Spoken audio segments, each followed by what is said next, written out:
नाही, कायद्याचा पेक्षा मोठा कोणी नाही, कायद्याचा सन्मान केला पाहिजे। तारीख होती त्या तारखेसाठी माननीय न्यायालयाचा सन्मान आपण केला पाहिजे। कायद्यापेक्षा मोठं कोणी नाही, त्यामुळं तारखेसाठी आलो, बस एवढं। नेमका विषय काय होता, तुमचा आरोप काय होते? नाही, आरोप काय नाहीये, न्यायप्रविष्ट मॅटर आहे, न्यायदेवता न्याय देईल। फक्त आज एवढंच होतं, तारीख होती, मी हजर राहिलो। कायद्यापेक्षा कोणी मोठा नाही, नाचण्याचं काही कारण नाही, आलं पाहिजे म्हणून आलो। आता आरोप अगोदरच कसं म्हणणार आहेत आपण? मान्य न्यायालय बसलंय, न्याय देईल, ठरवलं त्यावेळेस। बघा, हे बघा, न्यायप्रविष्ट मॅटर असल्याच्या नंतर आपण त्याच्यात बोलायचं नसतं, असं त्यावेळेस ते काही सिद्धच नाही। विनाकारण आरोप करणार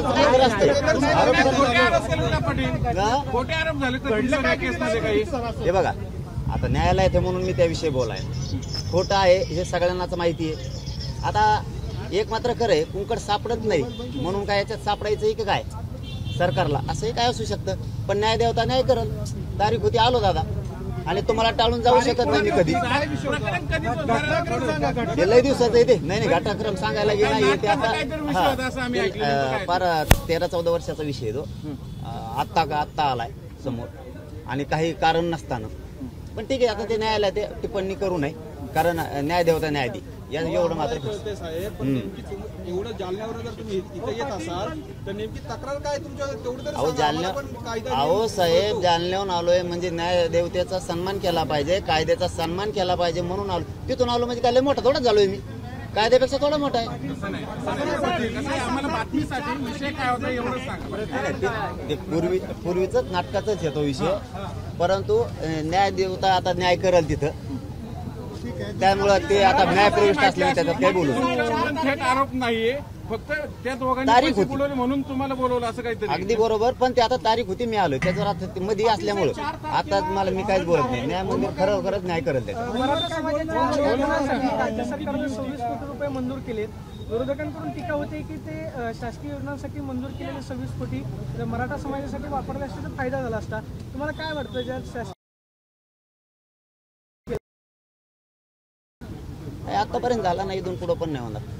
त्यांना त्यांची बाजू दाखवायची, समाजाची नाराजीची लाट मराठ्यात पसरली आणि दलित बांधवात पण, मुस्लिम बांधवात पण, बाराबोलीदारांमध्ये जी लाट पसरली, ती लाट थंड करायसाठी काहीतरी बहाणा बनवायचा आहे म्हणून कुठंतरी जाहिराती द्यायच्यात। पण हे कुठाने करण्यापेक्षा मराठ्यांचा हक्काचं आरक्षण आहे, मराठा आणि कुणबी एकच हे सिद्ध झाले, देऊन टाका ना। बीडमध्ये प्रचंड जातीवादाचं तुम्ही बघितलंय, तुम्ही स्वतः आवाहन केलं होतं, परत एकदा काय आवाहन करायला दोन्ही समाजाला? कारण विनाकारण वातावरण खराब होतं। आता थंड झालंय, परंतु दोन्ही समाजाला आव्हान आहे की आपण शांत राहा, कारण आपल्याला कायदा सुव्यवस्था बिघडू द्यायची नाहीये। सांगितल्याबरोबर समाज आधीही शांत होता, आता पण दादा शांत आहे, पण हे जातीवाद मान्य आपल्याला पण नाही, म्हणून आपण 22-23 दिवसापूर्वी आपण आव्हान केलेलं की शांत राहा म्हणून, आणि 100% शांत राहतील। त्यांच्या बाजूने सुद्धा आव्हान होणं खूप गरजेचं आहे, करतील की नाही बघू। काय होतंय असं बीडमध्येच काय होतं, कारण काय?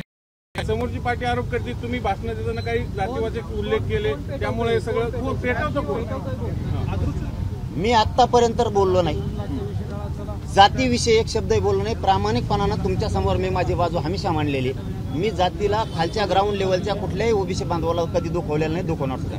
नेते हे विरोध करतात म्हणून त्यांना मी विरोध करतोय। फक्त ओबीसी बांधवाचं, मराठा बांधवाचं आपलं रोजचं एक ताट आहे, आपल्याला एकमेकात राहायला लागतंय, यांचं ऐकून आपण दुई निर्माण होऊ द्यायची नाही, म्हणून मी मोठ्या मनानं आव्हान केलं की आपण सगळ्यांनी शांत राहा, आणि शांत आहेत। फक्त आता त्यांच्याकडून आव्हान होणं खूप गरजेचं आहे, पण ते करत नाहीत, बहुतेक त्यांना शांतता बिघडायची असेल। 4 तारखेला तुम्ही पाडापाडीची भाषा सुरू केली, 5 पिढ्यापर्यंत पाडा, ती जातच संपवा, जी मराठ्यानं संपविणं, अशा शब्द आल्यामुळं हे सगळं वातावरण चिघळलं गेलं। पाडा तर कुणीही म्हणतं, ते बी म्हणतात एकामेकाला पाडा, मग ती काय जातीवाद असतो का? तेही त्यांच्या विरोधी उमेदवाराला एकमेकाला म्हणतातच ना पाडा, मग काय थोडा जातीवाद येतो? मी बोललो नाही, मी बोललोच नाही, मी नावच नाही सांगितलं दादा। नाही, मी निवडणुकीतच नाही, रिझल्ट सांगतो मला तुम्हाला वाढायला लागले तुम्ही त्याच्यात। बीड आणि जालन्याचे रिझल्ट काय असेल की दोन्ही ठिकाणी सांगत ऐकलंय? नाही मराठा एकतर्फी आहे, परंतु कोण निवडून येईन हे सांगायला मी निवडणुकीत नाही, हे माझा समाज नाही. मी नाव घेतलंच नाही ना पर्सनल की याला पाडा. तसं म्हणलं असतो तर मग आमची प्रतिष्ठा कोणाला लागली असती. जनतेला अधिकार आहे, अभिव्यक्ती स्वातंत्र्य आहे. फक्त त्यांना एवढंच सांगितलंय पाडा, पण मताची ताकद दिसली पाहिजे. मग आता मी सांगितलं नाही यालाच पाडा, आमची प्रतिष्ठा असण्याचे प्रश्न नाही. तशी जर मस्ती असली समजा की आम्ही नाही सांगून म्हणायची, मग विधानसभेला बघू, नाव घेऊन पाडू. धनंजय मुंडेला तुम्ही नाव न घेता थेट इशारा दिलेला आहे. आता हे विधानसभेत बघू तुम्ही कसं निवडून येतात ते. त्याचं काय काय होतंय, ते पालकत्व त्यांच्याकडे, पालकमंत्री ते शांतता राहिली पाहिजे ही त्यांची जबाबदारी आहे. परंतु त्यांनी सांगितलंच पाहिजे ना, त्यांनी सांगितलं पाहिजे की शांततेचा आवाज, पण ते सांगत नाहीयेत. पण वैयक्तिक टिप्पणी आपण केली नाही. 4 तारखेपासून म्हणजे 4 जून पासून मराठा आरक्षणासाठी आंदोलन होतं, सगळ्या स्वारीची अंमलबजावणी, आणि मराठा आणि कुणबी एकच आहे. ते जर सगळ्या स्वारीची अंमलबजावणी दिली नाही आणि मराठा आणि कुणबी एकच आहे, हे जर नाही मंजूर केलं तर मग मात्र 100% विधानसभेला 288 मध्ये उभा करणार सगळ्या जाती धर्माचे. धन्यवाद. एबीपी माझा, उघडा डोळे बघा नीट.